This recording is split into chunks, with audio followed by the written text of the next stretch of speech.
Hello, আমি আপনাদের সাথে আছি পলাশ চন্দ্র রয়। আজকে কোনো আইনি বিষয় বা কারো ঘটনা বা কোনো কাহিনী নিয়ে আপনাদের সামনে নয়, আপনাদেরকে একটি সচেতনমূলক কথা বলতে এসেছি।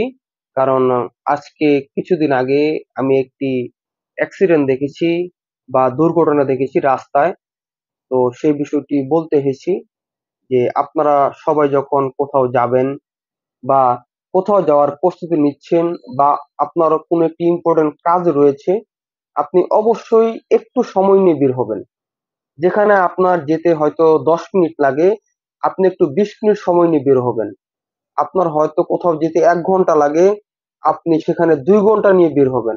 কারণ যখনই আপনি কোথাও তাড়াহুড়ো করেন, আপনার সাথে কোনো একটি দুর্ঘটনা বা একটি অ্যাক্সিডেন্ট ঘটে যায়, আপনি একটা জিনিস মনে রাখবেন, আপনি শুধু একা না এই পৃথিবীতে।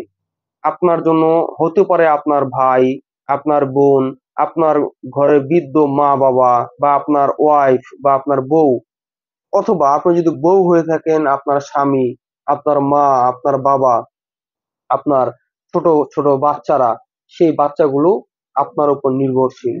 এমনও হতে পারে যে আপনার উপর হতে পারে 10 জন 20 জন বা কয়েক হাজার জন নির্ভরশীল। অন্তত আপনার পরিবার পরিজন বা আত্মীয় স্বজনের কথা চিন্তা করে অথবা শুধুমাত্র নিজের কথা চিন্তা করে হলেও একটু সময় নিয়ে বের হবেন। রাস্তায় চলাচল করার জন্য একটু সময় নিয়ে বের হবেন। আমি আবারও বলছি, আপনি কোথাও যদি যান, যেতে যদি সময় লাগে 10 মিনিট, আপনি আরো 10 মিনিট বেশি নিয়ে 20 মিনিট সময় নিয়ে বের হবেন। বা কোথাও যেতে যদি আপনার 1 ঘন্টা লাগে, আপনি সেখানে 2 ঘন্টা সময় নিয়ে বের হবেন। কারণ আপনার জীবনটি খুবই মূল্যবান। সেটা আপনার জন্য এবং আপনার নিকটতম আত্মীয় বা আপনার যে স্বজনরা রয়েছে তাদের জন্য। সকলেই ভালো থাকবেন, সুস্থ থাকবেন, নিরাপদে থাকবেন, সচেতন থাকবেন। ধন্যবাদ সকলকে। দেখা হবে আবার নতুন কোনো ভিডিওতে। সে পর্যন্ত সবাই ভালো থাকুন। আর এখন পর্যন্ত যারা দেখেছেন তাদের সকলকে ধন্যবাদ।